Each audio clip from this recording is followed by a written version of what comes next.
Hello everyone, welcome to Cover 2 TV. I'm Steve Hoare. Jenno's back, but as you can tell, Chris is gone, like passing ships in the night. There'll be three of us here soon one day. It's been about 4 weeks since we've all been here, but Chris is having a well-earned week off with the international break in the soccer calendar. Chris has decided to take a week off with his family, and who can blame after how busy he is? But at least Jenno's here. I'm not on my own talking to you. Jenno's decided to come back. Sans glasses as well, so it isn't a new man here. Jenno's just, he took it personally that Chris said Jonathan was better than him. Yeah, I wasn't having a really better looking at me. He's come in a new shirt with contact lenses and shaving as well. And he doesn't look like a scruff anymore. He's tied himself up for you guys. So yeah, what we're going to do, as per usual, we're going to go through 4 games, do the whole spin around the league thingamajig. We're going to go through Atlanta, Carolina, then Baltimore, Tennessee, Washington, Seattle, Tampa Bay and New Orleans, and like I said, we'll touch on every other game as well. Jenno, let's kick it off then. The Atlanta Falcons, the reigning NFC champions, are now 4-4, 17-20 against the Carolina Panthers. For me, the tale of this game was that Carolina, for the first time in weeks, ran over somebody, and they took over that game by running the ball, and Atlanta really couldn't stop them. Yeah, it's the first time where Carolina seems to just went, let's jib this short yardage, throwing it, let's just let Cam Newton run, and they look good running it. It also opened up a lot for Christian McCaffrey. Yeah. He ran quite well in this game, it was the best he's ran, because something that reads option gave him options, and just asking to run in between the tackles and run into people and over people, and he can't do that. Whereas when we see Cam Newton, he's the one who can. He's the 6'5" guy. He can run right through it. Pretty much most linebackers. He's their best running back as well. Because I even didn't think they got much from Stewart. I wasn't impressed with Stewart's performance, but what we saw from Cam is what we saw in good Cam. This was good Cam when he's just running straight down people's throats and going to stop me. And it's very hard to. When they drafted McCaffrey, like I say, people who watch the show regularly, and you guys know I was all in on Christian McCaffrey. And it was for this reason I thought they wanted to protect Cam, and I understand that. But when I thought they wanted to protect Cam, I thought that meant on the outside runs and the scrambles and stuff. I thought they were going to continue to run down the middle when they needed to, and then that would open up the read option stuff, like you say, for McCaffrey. And in that, McCaffrey's amazing in space, and I thought that would be what it was. And it hasn't really worked that way so far this season, but in this game it did. And if you see the touchdown that McCaffrey gets, it's a very good play. It's a nice pitch from Cam Newton. Underrated throwing the ball that far. I don't think I could throw the ball that far normally, so to pitch it that far with his left hand was decent. Yeah. But that's what McCaffrey is great at. He finds holes and then he exploits them. I was surprised that of all the defences to run on, it was Atlanta's. In terms, not so much, they're not a power run in terms of stopping the power run, but in terms of stopping those little dink and dunks, because their defence is full of speed. And Keanu O'Neal, for example, has a good game and stuff, but I was shocked that they found so much space in the Atlanta defence. Yeah, I think it was the run up the middle that killed them. I think you run up the middle, you can kind of get away from speed by doing that. I think speed really saves you on outside rushes. So by focusing the run game up the middle and up the gut with the read option, you're also making that defence make a decision. Who they're going to tackle? They're going to tackle Christian McCaffrey or Cam Newton. And that just gave them that split second to really gain that extra yardage. And then obviously speed defences tire. I think this is now a thing. This is a thing I've been talking about with the Atlanta Falcons for quite a while, about why my theory is that they keep falling apart in the fourth quarter. It's time defence. It happens a lot with speed-based defences, and that's what I think happens. You run up the gut, then it takes them a second longer then to chase everything down. I think that's what happened to them. Yeah, for sure. And if we flip over then to the Atlanta offence, it's definitely stumbling. We all know that. But for me, they looked okay at times in this game, but their inability to pick up short yards is what absolutely killed them. There was, they had a 2nd and inches, for example, and Matt Ryan takes a sack, which you just can't take. They go for it on 4th down, and they get stuffed on 4th down. They have 3rd down, which they can't get. And I just thought, for an offence that was last year, could pick up chunk plays after chunk play. And even in short yards, they were good because they had Coleman and they have Freeman. Yeah. In this game, it just looked like they were constantly getting stuffed all the time, and that was what set them back. Yeah, I think you've got to give it to the fact that the Panthers' defence again is looking like one of the best defences in the NFL. I think, though we all kind of rated them coming into the season, I don't think we talked about them in the conversation of who's going to have the best defence, and now we have to put them in that conversation because they destroyed the short yardage for Atlanta. Because Atlanta, at periods in this game, looked like they were dominating, but they just didn't have the killer blow, which is what they had last season. And partly, I think due to that is that Matt Ryan and Julio Jones just don't seem to be on the same page. He missed them on one throw and then Julio dropped another, and it just doesn't seem to be the same chemistry as last season. And I know people talk about the offensive coordinator, but I'm not sure how an offensive coordinator kills chemistry between players. To be fair, I mean, the drop, everyone's probably seen the Julio drop by now.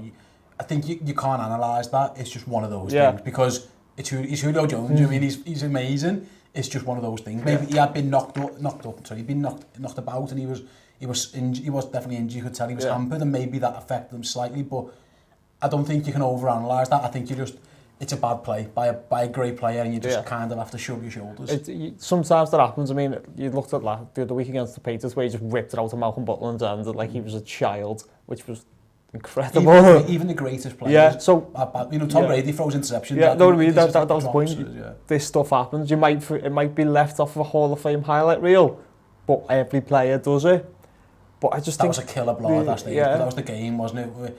They got that play open twice. Yeah. I was like, the second one's a drop. It's one of those.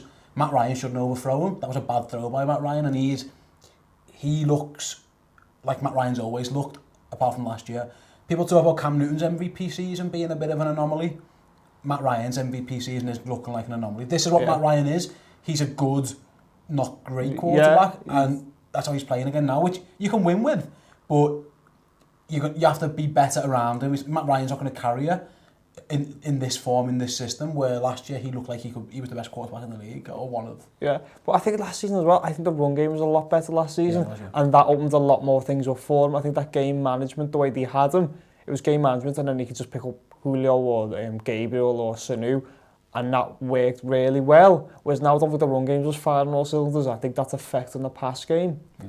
And as we said, we done our QB ranking, and people were saying we had Matt Ryan quite low. I think he was in the bottom half of the 10, and it was because we were saying, well, look what he's done for the rest of his career.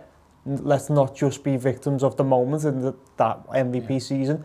You can have an MVP-like season that can come out of nowhere, and then you can just fall back to the pack, and that seems to be what's happened with the Falcons. Yeah, for sure. Like I say, that win then, I'll say, Atlanta are 4-4 now, and Carolina are 6-3. So with the tiebreak as well, it's a significant gap. It isn't, by all means, it's not over. They can overcome it. Obviously, Atlanta have got a game extra to play. They've had the bye already, but in a division where the Saints are looking good, and we're going to come on to Saints later, 4-4 isn't where you really want to be. I think that's a tough one. I think Atlanta maybe are looking in the wild card chase now, maybe rather than, and even then, it's going to be really tough for them. They're going to have to put some run together right now. I mean, it's not do or die, because it never is until you're out of it. But you've got to look at the two of the strongest teams in the NFC, are both in the South, and Atlanta are a middling team right now. Yeah, for sure. There's those, like I say, two of the better ones, for sure. And like I say, for Atlanta look like a 4-4 team. They've sneaked games what they could have lost. They've kind of they've lost games that they probably should have won. I think the record is what they are. I don't think it's a false record. I think you could flip the game. So, for example, they probably could have lost against Chicago. They maybe could have lost later on, but then they probably should have won. So they could have lost against the Lions. They probably should have won this one. I think that's what they are. They look like a 4-4 team. No longer the juggernaut. That's the Eagles who are the juggernaut at this moment in time. Moving on then, and I really wanted to focus on this game. Some teams that we don't probably give enough focus to, if we're honest. The Baltimore Ravens 20 and the Tennessee Titans 23. Coming into this game, the Titans were terrible in the red zone. They were 31st in terms of NFL red zone touchdowns, or how do we play in the red zone, which is very odd because that's it's been where Mariota's made his money, has been red zone up until this season. Obviously he's been injured and stuff. But in this game, they got there 3 times and they scored 3 touchdowns, and that's what the Titans are. They're not a big play offense. They're very rarely going to score from outside the red zone unless Murray or Henry break a big run. I don't really see at the moment anyone catching a massive bomb and running away from people. So for them, that's the positive, that they got into that red zone 3 times and they were able to punch it in 3 times. That's huge.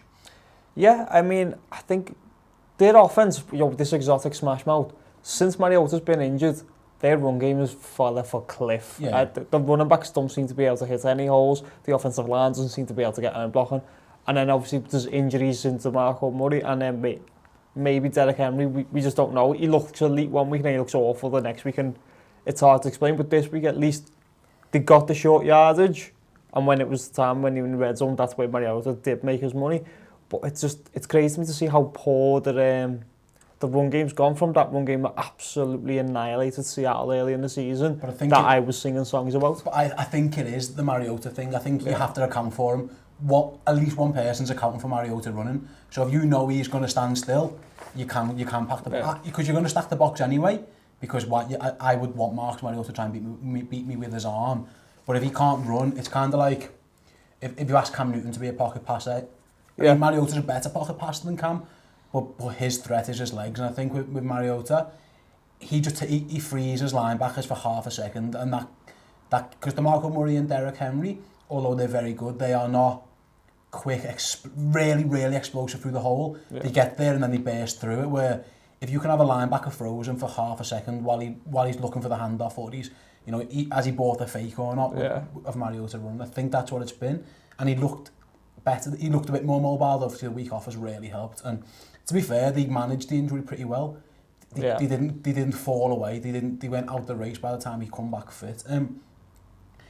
What did you make of the Baltimore offense? Because I think it's absolutely horrendous to watch. I just like every time it comes on Game Pass and I know they've got the ball, I'm kind of like, you're just not expecting anything. I don't know. It's just like it's just boring. I don't know. I can't describe it. I just thought it's just a dull offense. It's not great. I mean, I was really excited. I watched the I wasn't on the show, but I watched the Dolphins Baltimore, and it looked like that Collins looked like an exciting running back, and then the first half he kind of does. Second half he fell off, they stopped him. And then with Joe Flacco, he was terrible first half. Yeah. Second half, he actually played a bit better. And we actually saw a Macklin sighting. I mean, Macklin was supposed to be this game changer. This is the first game I've actually seen him do anything. Yeah. But as for the offensive, there's just no creativity. There's no. To be fair, I get the injuries and stuff. Yeah. I understand, obviously, missing Marshall. Anyone's going to miss Marshall Yonder. He's probably the best guy in the league. But for me, where you mentioned that flip of Collins doing well and then then Flacco doing well, I thought it was because the Titans adjusted and they just said, we're not going to let Collins beat us. Let's make Joe Flacco beat us, and he couldn't, because again we speak about the anomaly season. Joe Flacco's had one, and it made him a lot of money. But this is what Joe Flacco is. He's all right. He's fine, but he's not. Again, he's not going to carry an average bunch of receivers with. Jerry Macklin's their best receiver and he's okay. Yeah. He's not going to carry that to a Super Bowl. He's not going to get close to that. He needs to be carried, you know what I mean? And that's where we're at with the Ravens, in that they're in games, and they always are, because I think, that's kind of their DNA. They play close games, but they look like a poor team to me, especially on defence. I'm surprised, because we rated that defence for so long, and now teams could just run all over them. Yeah. And for the first few weeks of the season, they were just shutting down everybody. And now it's just anyone, fill your boots. Obviously, Dolphins aside, because that was, again, a Thursday night blip. So speaking of teams with a fake record, but we won't go too much into that. But there's no agency as well. Yeah. I mean, just talking about the offense, they had the ball, and they had about 4 or 5 minutes on the clock to get 2 scores. Their drive killed the whole game. There was no urgency. Not once did Flacco look deep and go for the end. I was looking at them, what are you doing? They just kept checking it down and going, you need 2 scores. They were playing. They were playing for an onside kick field goal. I think that's what it looked like to me. Yeah. The Titans played soft and let them take the little tiny chunks, and were like, fine. It was very much an Andy Reid style hurry up, where it wasn't really fast.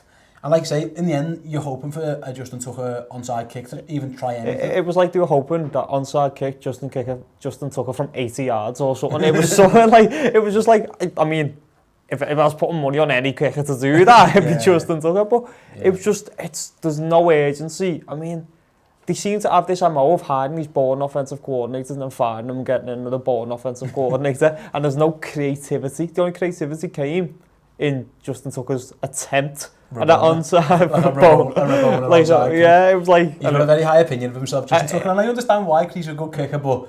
I mean, it travelled about 4 yards. It fell off the tee. Yeah. Like, that's what you do when you practice, unfortunately, mate. You don't actually do that in a game. Yeah, that wasn't a plan. Finally, very quickly on my note, I've got that the Titans exposed the middle of that Ravens offensive line. We talked about obviously Marshall Yonder's missing and stuff, and that's where the pass rush came, and I was like, it's really difficult for someone like Joe Flacco to get pressure in his face. He is not Marcus Mariota, he's not escaping anywhere really, and I thought the Titans adjusted and realised that's where we need to go. We need to get down the middle. They stopped the run basically between the tackles, and they got after Flacco down the middle, and in the end, like I say, I think 2023 flatters the Ravens, if I'm honest. It didn't seem that type of game. Let's move on then to a really, really good defensive game. Last week, Seattle were involved in an absolute thriller with Houston with 38-41. Well, this week, it was 17-14, and they lost at home to the Washington Redskins. For me, a massive, massive upset. The Redskins are full health. It would still be an upset. An absolutely depleted Redskins to go in there and get that win. It was staggering to me, to be honest. I didn't see it coming. I thought the Redskins were done. I thought, I was quite excited a few weeks ago when I was like, they're good on both sides of the land, and injuries seem to throw it. I didn't see this coming. When I looked at it, I was like, what? Yeah. Wait, did I just check that right? I couldn't see it happen. I don't know where it happened, and I expected a Seahawks blowout in this game, and I was so surprised to find out that the Redskins won. A close defensive game. It just didn't make sense to me. I suppose let's start at the end then, because we'll work backwards a little bit. Kirk Cousins and Doxson really had done nothing all game. There'd been nothing happening for them. He'd been getting his head kicked in. Did you see the bad snap? He gets a bad snap, and rather than taking it, he just passes it to his running back and says, "Yeah, mate," and just like four, like Bobby Wagner just destroy Rob Kelly. It was heads up, let me. I'd do it. Yeah, if I'm Kirk Cousins, I'm giving that ball. Yeah, I'm sorry, but if you're any quarterback, give that to your big running back. As long as if Rob Kelly's a little guy, he's a big fella. Let him take that punishment. That's what he's there for. Yeah, for sure. I suppose it was really funny. It was like it was the equivalent of just throwing somebody under a bus. Yeah, he a did. Bobby Wagner shaped bus. It was so funny. But then at the end, when it counts, they get the big play. Doxson beats Griffin, which obviously is that's the matchup that they wanted all game. They tried to do it. That's the matchup that shows us no Legion of Boom doesn't exist anymore. There's still great players on the Seahawks defense, but the Legion of Boom, the point of them was every single one of them players was a Pro Bowl level, but there's clear weakness now. You can clearly on that other side opposite Sherman, you can attack that. He's played well, but he's not unbeatable. At times, even if he went through a Sherman, you had to beat a Brandon Brown who was playing really well or something like that. So I agree, but Griffin had an okay game. He's played well, but on that coverage, I don't think he covered well. He didn't even get his hands on Doxson at all. And I say the play goes now. Obviously, they get the go ahead. And then after that, I want to talk about the Seattle drive. The clock management was really, really weird in that obviously had no timeouts and stuff like that, but they don't spike the ball, and then Russell Wilson gets sacked, and then that's pretty much the end of the game. And I don't know, they did it against Houston, and it worked, to be fair. They got to the line, they ran the play, and they tried to catch the defense off guard, and it worked against Houston. Jimmy Graham walked in. But in this game, the Redskins looked very well prepared, which is good coaching. Yeah. They got the sack, and then Russell Wilson's got 4 seconds left. And then on the next play, which is essentially your wing and a prayer play, I found it staggering that the Redskins rushed one. Yeah. It was Kerrigan, and he nearly got there on his own. I was like, how bad is the Seattle offensive line? Well, there's a perfect example. The Redskins rushed one, and he was that close to getting Russell Wilson. I found it staggering, but I thought that clock management I think that's where you spike the ball. I think in a game where offenses are dominating, I get to hurry up and get, Houston's heads have gone, but the Redskins defense wasn't gone. I think you spike that ball and then you get at least 2 or 3 shots rather than the one, and then you can't take that sack. For Wilson, my love for Russell Wilson on this show, anyone knows, but you just can't take that. That's a bad sack to take, and he's lucky that there was a review, because I think the time would have run out anyway. They got to snap the ball with 4 seconds left because it got reviewed on the clock that he was down or not. Yeah, I mean, just again with the Seahawks, it's just chunks. There's never consistency from them. It's all chunk plays. It's because they can't run. Because there's no running game, and that's what happens. There's some things in this game though that went for that didn't go for them, which I was surprised. Like Jimmy Graham had to come up with that 2 points, with the 2 points. Yeah, he should have caught that. And has there been a big name trade that's ever just underwhelmed so much as Jimmy Graham in recent times? It's hard, isn't it, I suppose? But what I would say, Seattle fans would be screaming out saying, how have you not mentioned Blair Walsh? And I understand that. 3 kicks, you can't miss 3 field goals. That was actually my first note, is just miss kicks you can't, everywhere. you can't miss 3 field goals. And I understand that, but what I would say is that Seattle are built to play close games predominantly. They're not a team, I don't think, that are built to dominate, because they can't, because there's no run game, the offensive line's bad. So if you're in that type of team that you're set up, and your kicker has a bad day, it's a really big. Some teams you can kind of hide your kicker. Yeah. Seattle need Blair Walsh to be performing. They've always needed their kickers. They've had great ones down the years, and Blair Walsh has never been. I mean, the reason he's on Seattle is because that field goal he missed against them for the Vikings, pretty much and stuff. He's never been. He's not clutch. He's not. He's not money. He's not Justin Tuck, for example. And I think when you play this style of football, what Seattle want to play, it's hard to rely on someone who's as flaky as Blair Walsh. Yeah, you basically need 2 things when you're playing this: a good kicker, and to be able to run the ball and control the game. They can't do either. They're in games because the front seven's magnificent. Bobby Wagner was just everywhere in this game. He gets a safety, he gets a tip pass, he gets sacked, he was unbelievable. And like I say, the coverage for the most part was pretty good.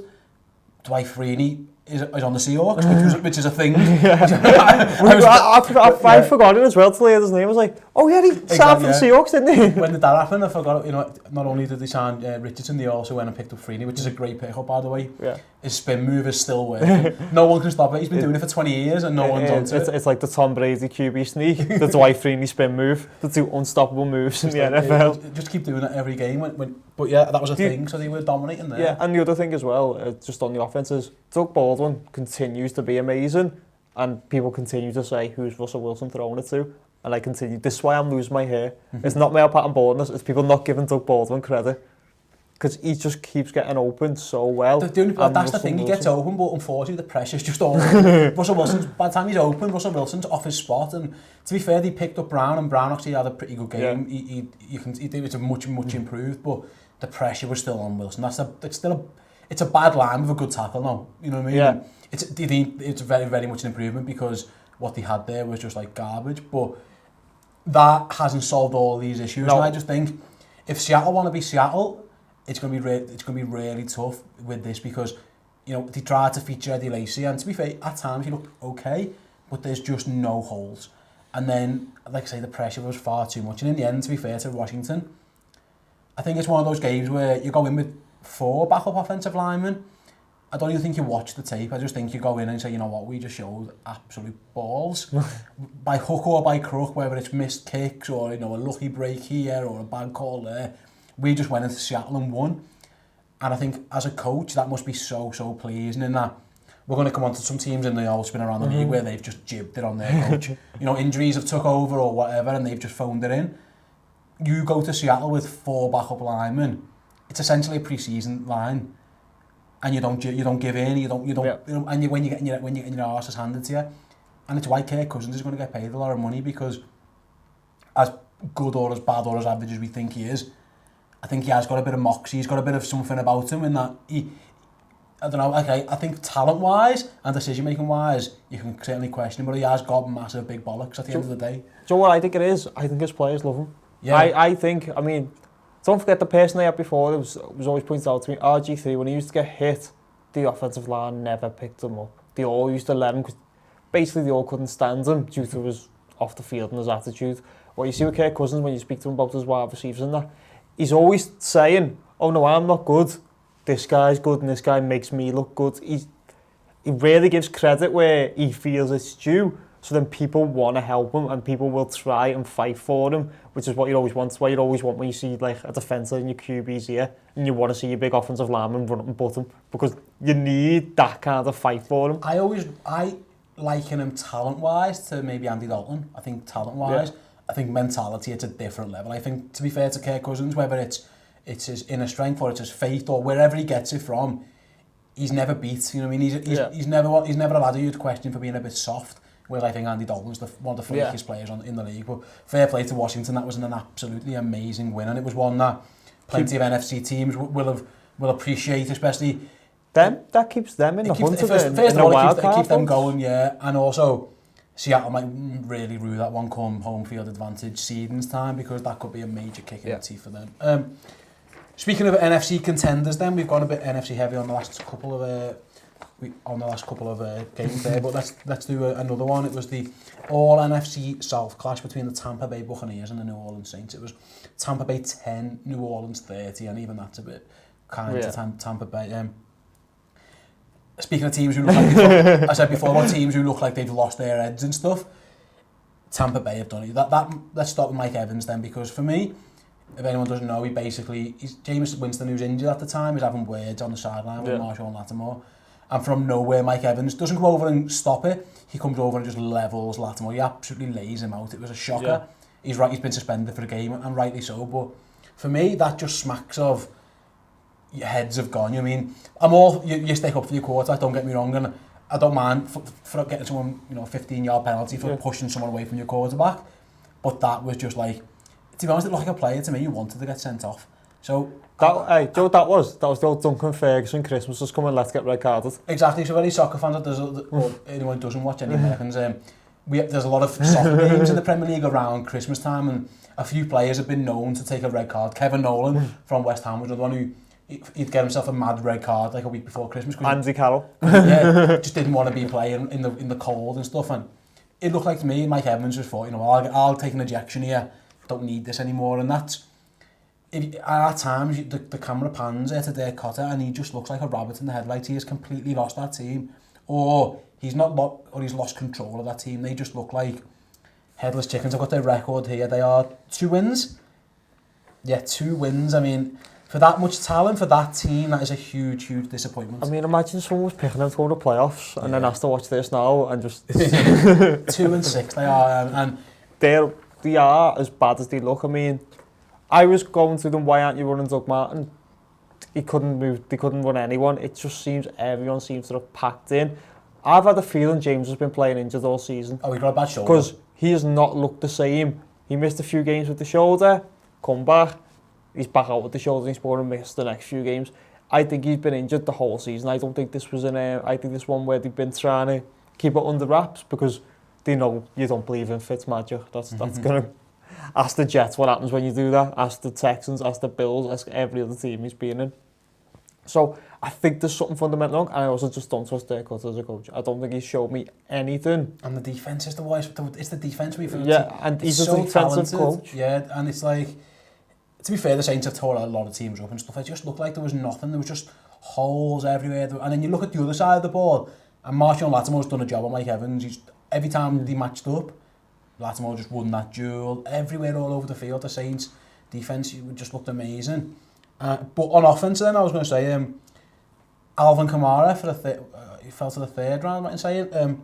10 rushes for 68 yards and a touchdown and 8 catches for 65. A lot of that come from the backfield. We've seen in recent weeks, he's been split out. They've had Ingram in and they've split him out, or they've put him in the slot, or they've dink and dunk. But a lot of this just came runs from the backfield where a few checkdowns from Drew Brees, which is mad that Drew Brees is throwing checkdowns at home, but they've really found something in Kamara that has turned them from what was at the beginning of the season, a messy running backfield where Adrian Peterson was there, Mark Ingram was there, Kamara.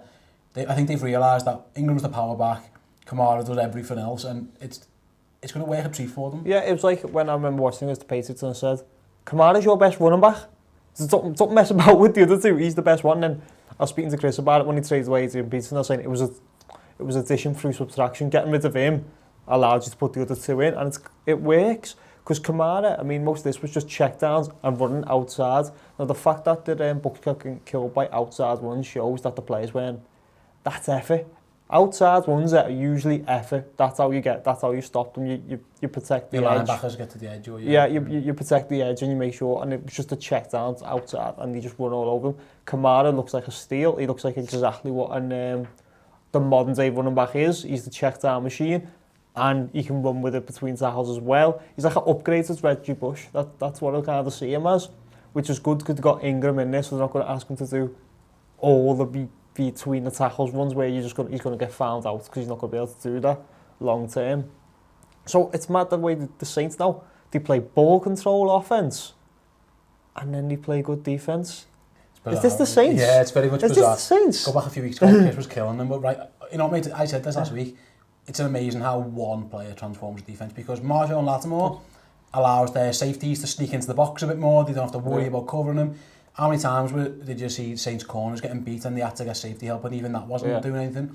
They can just trust Marshall Lattimore on an island with Mike Evans and he's fine. And it's amazing. Once you've got that one shutdown corner, you can scheme so much more, but you don't have to worry about. You can put him one-on-one against Evans. He's been one-on-one against pretty much every team's best receiver, and he's won the majority of those battles. And it lets you, as a defensive schemer, go to work. You can be creative. You can get Cam Jordan in different places. You can be more expansive, and also it helps your linebackers. They don't have to worry about getting into coverage as much. It was just the Saints look really, really, really dangerous, and I would be surprised now if they're not playing in January. It was funny. I genuinely thought this would be like Sean Payton's last year. I thought he was gone for whatever reason. It's all working, and now it's amazing what good drafting does. So they've got themselves a tackle, they've got themselves a corner, they've got themselves a running back, and automatically your team just looks $1 million. And that's what it is. People talk about the draft, and you talk about your first round pick, second round pick, your lower first, your third round pick. It's where good teams win. This Saints team isn't that much different. They've lost Brandon Cooks and they brought in Ted Ginn, who is definitely a downgrade, but they're doing different things with him. They're getting him on sweeps and reverses and what have you. But they got the corner, they got the tackle, and they got their running back. And that's all it's not that much different. And that's where you are. It's filling in the gaps. That's what the draft does. You fill in the gaps by getting the best players available. And they got 3 really good picks. Yeah. They don't. So I say the tackle whose name I've forgot at the minute, but they got obviously we spoke about Clara and we spoke about Lattimore. The Saints look like one of the best teams in the league at the minute, which I quite like the Saints, so it's quite good to see. But they're doing it in a different way than they usually do. Right then, let's go around the league very, very quickly. We'll touch on a few of these games. I'll come to you first, Jenno. The Los Angeles Rams, the best scoring offense in the league, throw up a 50-burger on the New York Giants, 51-17. Just quick takeaways. Rams scoring 50 points. Who'd have thought that last year? Don't come into the season. Who'd have thought Rams would be able to score 50 points and the Giants would be conceding 50 points? But that's what we've become. Rams have become one of the most fun teams to watch. Jared Goff's actually making some throws. That throw to Watkins was brilliant. Yeah. They're also running the ball. And then the Giants, they're bad. They suspended Jenkins. Collins kept getting beat. Cromartie's had his issues. The Giants looked terrible. I think it could be Eli's last year there. And the Rams are now leading the West. And looking like a real playoff contender, Super Bowl contender. And I say defensively, they were all over as well. Yeah. I'll do next one. And Kansas City beat Dallas 17-28 last week. We thought Ezekiel Elliott wasn't going to play. It turns out he does play, and he obviously makes a difference because of who he is. But for me, Dak Prescott won this game. It was very much a Dak game. His throws were good. He was keeping the ball when he had to. And the defense stood up. They got pressure.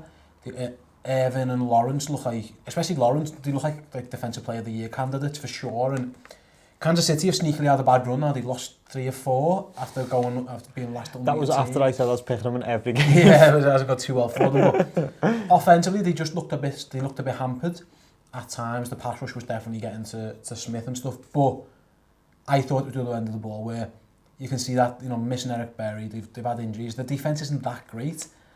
And to be honest, I thought Dak was outstanding.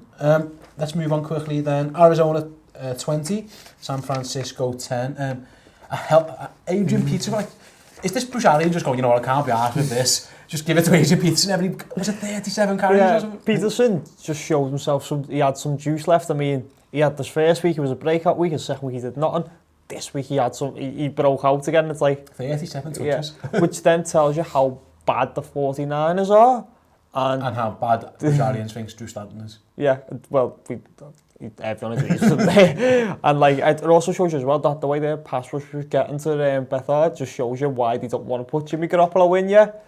But you need to put Jimmy Garoppolo in. You need to see what he can do. Also, he'll reduce some of those sacks because of his quick release. So you couldn't have put him in this game. I'd be surprised if he wasn't in the next game. What I would say, on this game, did you see Patrick Peterson owe me on Twitter? Yes. Yeah, Patrick. Everyone just... I am now property of Patrick Peterson. What happened? I had a bet, very quickly, I'm going to tangent. I had a bet on a defensive or special teams touchdown taking place in 3 games. Bengals at Jags, and the Jags had the punt return. Broncos, Eagles. And to be fair, I thought it was going to be the Eagles picking off Brock Osweiler. But what happened was Nick Foles come in and he got strip sacked. And the defensive score fine. And then in this game, Patrick Peterson gets the sack, the interception / fumble recovery. I'm not sure what it was. It was a fumble recovery. Yeah. The gang tackled him. Yeah, and he's running down the field. And the only man in the world who can catch him is Goodwin, who's at Olympic level. I was screaming, go, go, go. And he gets tackled at like the heart. I was like, fuck. So Patrick Peterson puts on Twitter, how fast is Marcus Goodwin, sorry. Yeah. So I quote tweet saying, this tackle just cost me like 150 quid. And he tweets me back saying, I'll send you, sorry mate, I'll send you a check or something with send me your address and I'll give you a check. I don't think he is. I think he was taking the piss out of me. So I am now officially property of Patrick Peterson. He definitely owns me. So that is what it is. The next game then, I'll talk this one. Houston 14, Indianapolis 20. Tom Savage is really bad. Like really, really bad. I think it was 6 of 20 or at one stage in terms of completions. At the end of the game on the line, fourth down takes a sack. Ends the game. It was this play needs to go in or we're dead. To be fair, Bill O'Brien's clock management again left a lot to be desired at the end of that game. There was timeouts to be taken. It was very odd, and the clock kept winding and winding, which was mad. But Tom Savage is really bad. And to be fair to the Colts, T.Y. Hilton just looked $1 million again, which he can't. He's weird, T.Y. Hilton. He just has these games where he just looks unstoppable. I don't know what it is. He's very streaky. Yeah. He's very streaky. Just on a game he'll take off, and then another game you'll get erased by an average cornerback, and you don't know how. Jacoby, we don't know where Andrew Luck. He's not going to play this season. We know that. Next year, team might be looking at Jacoby Brissett because while he's not perfect, he's better than a lot of starters or a few starters. But Indianapolis need to keep hold of him because Andrew Luck's shoulder, it could be anything. So there'll be talk of, can we get a trade? Can we get a trade? I think for now, I would keep him for a while because you can win games with him if other things around him go well, which the Colts don't really have, especially defensively, they're injured and stuff. But I think he's good enough to win you 6, which is what a backup needs to be. And I would be surprised if the Colts are taking. They will be taking calls. I think they should be hanging them up. Yeah, I think the one thing about just talking about Andrew Luck's shoulder, he might be the exception to the rule where you don't recover. He might be the Chad Pennington. And you don't want to say that because Andrew Luck's brilliant. But he's been injured for 4 years now. Yeah, he keeps getting injured, and the amount, and he's even mentioned how other parts of his body are starting to hurt because he's trying to adjust for his shoulder. That's how injury-prone players become. That's how injuries happen. You see it in other sports more than in the NFL. I'm genuinely worried about Andrew Luck's career at this point. For sure, I hope he gets back, but there's no guarantee. Yeah. The late game, then the primetime game, was Oakland 27, Miami 24. You watched this one. What was your takeaway from this one? Well, Marshawn Lynch actually did something, so that was good. Marshawn Lynch, got 2 touchdowns. We seen that. Derek Carr looked better. Derek Carr starting to look now like September Derek Carr, not like that whatever the David Carr that played in October. That's what I think they've done. The Dolphins are garbage. They were the fraudulent team anyway, which we thought they were. Jay Cutler's turned into a check-down king, which is not the Jay Cutler we all hated. But at least he used to throw it to the end zone. He was a little bit fun to watch. That's all gone. This Miami Dolphins offense has been awful, and to be fair, they've got a lot going. Is that a reflection on how bad Oakland's defense is? Because for me, I think the Miami Dolphins offense, we saw about the Ravens before, is awful, and this is up there as well. They've traded away their best offensive player, probably. And they scored 24, and there were a lot of holes in that Oakland. And I just think, if I'm Oakland, I'd be really worried at how open at times Landry and Thomas looked in particular. Parker got going at the beginning and at the end. It was just a bit. You won, and by all means, you win the game. And on the road wins in the NFL on primetime are not easy. But in the back of my mind, I'm a Raiders fan. I'd be thinking like, that was Jay Cutler's Miami Dolphins. I'm not sitting there if I'm a Raiders fan thinking we're back in the West. I'm just thinking it was a win against what I think. I don't know how the Dolphins are 4-4. It doesn't compute. It just doesn't make sense to me. They are as bad as the 49ers and Browns. Yet somehow might get some wins under the belt. NFL for you. Another one that we didn't see coming: the Buffalo Bills 21 and the New York Jets 34. Again, you watched this one. Well, do you know what my takeaway was? That just before the game I went, I really fancy the Jets, but I'd already picked the Bills, so it didn't change it. The Jets battered them. Yeah. Jets dominated this game, and it was the lines of scrimmage they dominated. I've actually felt like people have been raving up the Bills, and I've been like just going, yeah, okay. Kind of the way you do it, Andy Dalton, because I didn't believe in them And then this was their chance to make everyone step up and believe, and they got absolutely destroyed. Yeah, 21, and that was that flattest bit. It was a complete mauling, to be fair. The score didn't really matter because I think you know when you get the feel for the game of how that game was, and the Jets just dominated for me. The one thing I would say for the Jets is that Robbie Anderson, he's brilliant. Yeah, Robbie Anderson's a player. Where did he come from? He is incredible. And you look at who they've got him now as their wide receiver. They traded away Decker and Marshall. Who are them three would you rather have? Yeah, right now you're definitely for sure it's Robbie Anderson. And what I would say, I'm a self-admitted Tyrod Taylor pessimist. I don't think he's anything. Yeah. And in this game you saw his weakness where if there's pressure on him, he just takes sacks. Yeah. He just gets sacked all the time, and it's like what he just stands in the pocket and he can't escape. But he escapes backwards and round, which is fine. But then the pursuit gets him, or he just holds the ball a lot because he can't see from the pocket. He's too small. And the Jets defensive line just done an absolute job on him. Moving on then, my game, Jacksonville 23, Cincinnati 7. AJ Green and Jalen Ramsey decided to kill each other. I was harsh on Ramsey getting ejected. He should not have been ejected. It was AJ Green just kept punching him in the face. That's where for ejection. Again, it played out like we thought it would. Minus Leonard Fournette, obviously you got bench for team with discipline, or basically being a bit of a knobhead off the field apparently. Yeldon and Ivory come in just as good, not as good obviously, but just as effective if nothing else. They ran the ball well. They got the special teams score, which they tend to be getting. They get special teams and defensive scores a lot, and the Bengals just couldn't. The line's just awful. Cedric Aboué, we talk about bad lineman. That guy is trash. That guy is he does not belong on an NFL field. Well, I get the Bengals plan, and you have to give your first round guy a chance to prove himself and stuff. At some stage, you have to just get them off the field. Yeah. That guy cannot play anymore. So whether it can't be now because they can't do nothing about it. He has to play now. This off-season, they have to plan not to have him because he is just absolutely killing them. And Campbell, Jack, they just had their way with him. He was a turnstile. He is, and their offensive line, they got rid of 2 offensive linemen in the summer, and this the reason why they're terrible, because that's what they were built on. Good line play. But Joe else they should get rid of? Marvin Lewis and Andy Dalton. Yeah, well, they tried to trade away AJ McCarron, so they're all in on it. Get rid of AJ McCarron as well, he's garbage. Stop blowing up and start again, Cincinnati. Only Brads could be getting the garbage quarterback and still messing up anyway. They very much Browns, that whole thing we spoke about last time. So there's Jenno's advice, Bengals man, blow it all up. Speaking of getting blown up, the Philadelphia Eagles scored 51 on the Denver Broncos. The no-fly zone got absolutely flew all over. Carson Wentz just MVP credentials by the day. He's just putting himself right in that race. He's probably leading that race in most people's eyes. Not for me, but I think at the moment he is. I still think Tom Brady's winning that. But he is, but just because of the recency, just because Tom Brady's on a bye week. Exactly, yeah. It helps. You can't forget about that person. Jay comes in, gets the biggest rush he's ever had all year. It was just like everything that Philadelphia are touching at the moment is just absolutely turning to gold, and they just tore Denver apart. And that's all. It was just they're the best team in the league at the minute. They look like the best team in the league at the minute. They did play Brock Osweiler though. Let's just. Well, offensively, Brock Osweiler's on the field. The no-fly zone is still on the field, and as I mentioned before, the backup tight end is scoring against them. It was just like Carson Wentz he's just got that bit of magic. We talk about Deshaun Watson having it, and unfortunately we've lost him out the league this year. Carson Wentz, he just throws people on the floor, and he's very much he's.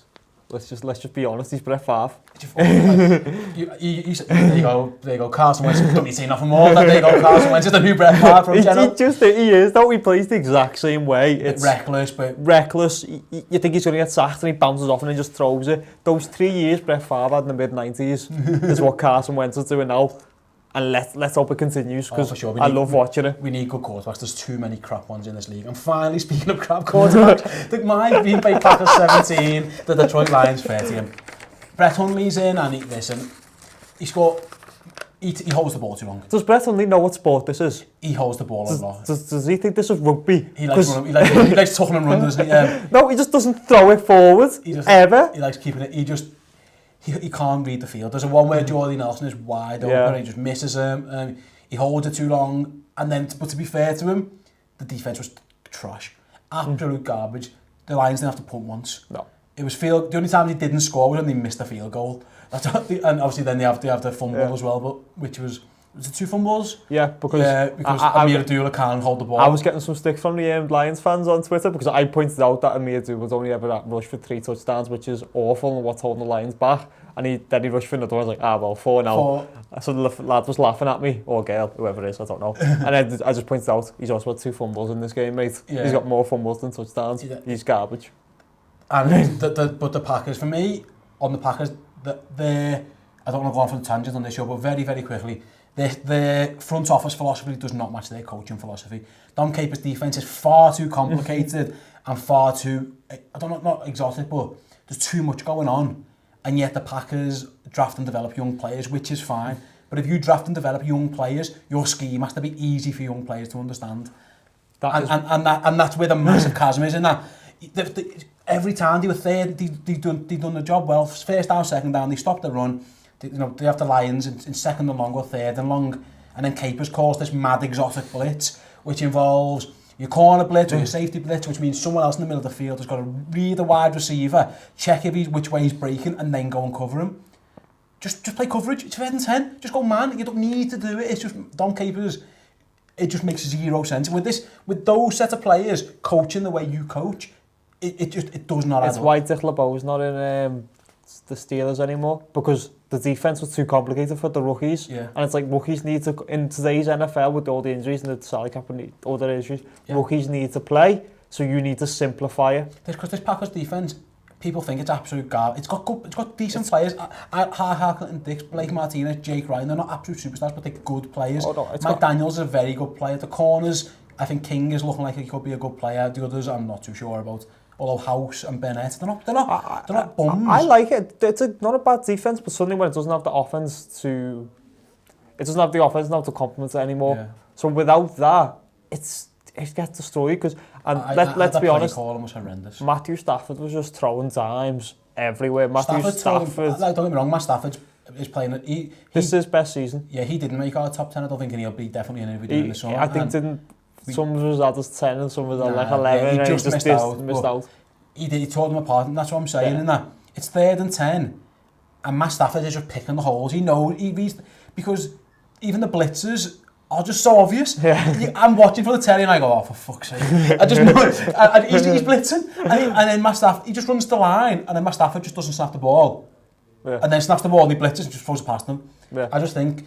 Either change your philosophy or Dom Capers has got to go. And for me, fuck Dom Capers. Get him out. They get a simple scheme. There's a lot of talented players. It just does not match up. Also, just the last point.